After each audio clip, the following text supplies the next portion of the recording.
communal bathroom before anyone could see my limbs.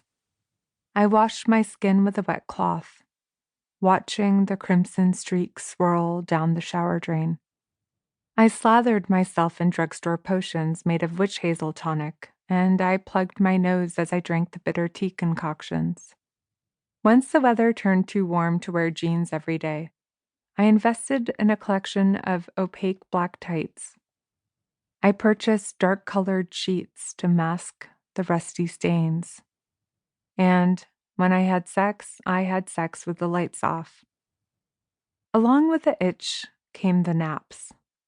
The naps that lasted 2, then 4, then 6 hours. No amount of sleep seemed to appease my body. I began dozing through orchestra rehearsals and job interviews, deadlines and dinner, only to wake up feeling even more depleted. I've never felt so tired in my life, I confessed to my friends one day as we were walking to class. Me too, they commiserated. Everyone was tired. We'd witnessed more sunrises in the last semester than we had in our entire lives. A combination of logging long hours at the library to finish our senior theses, followed by boozy parties that raged until dawn. I lived at the heart of the Princeton campus, on the top floor of a Gothic-style dorm, crested with turrets and grimacing gargoyles. At the end of yet another late night, my friends would congregate in my room for one last nightcap.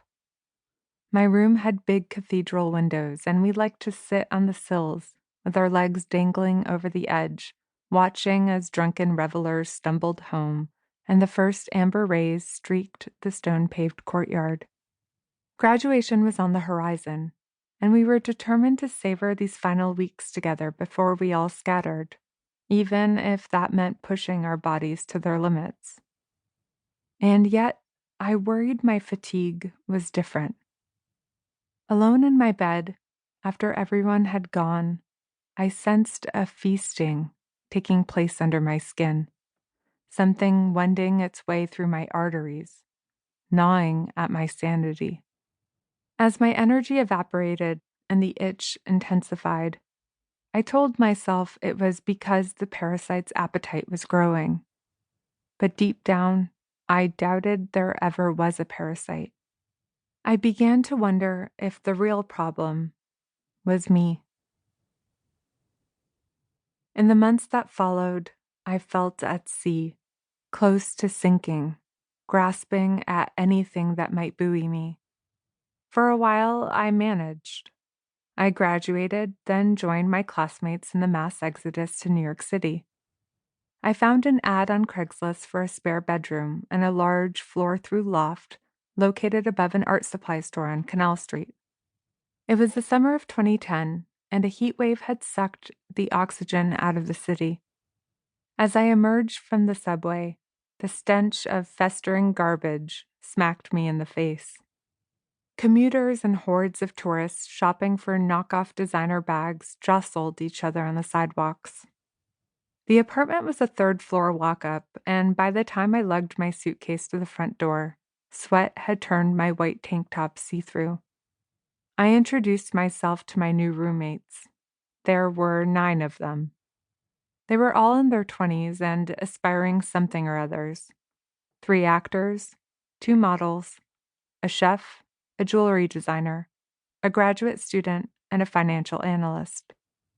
$800 a month bought each of us our own windowless cave partitioned by paper-thin drywall that a slumlord had erected to get the most bang for his buck. I had scored a summer internship at the Center for Constitutional Rights, and when I showed up on my first day, I felt awed to be in the same room as some of the most fearless civil liberties lawyers in the country. The work felt important, but the internship was unpaid, and living in New York City was like walking around with a giant hole in my wallet. I quickly blew through the $2,000 I'd saved up over the school year. Even with the babysitting and restaurant jobs I worked in the evenings, I was barely scraping by. Imagining my future, expansive yet empty, filled me with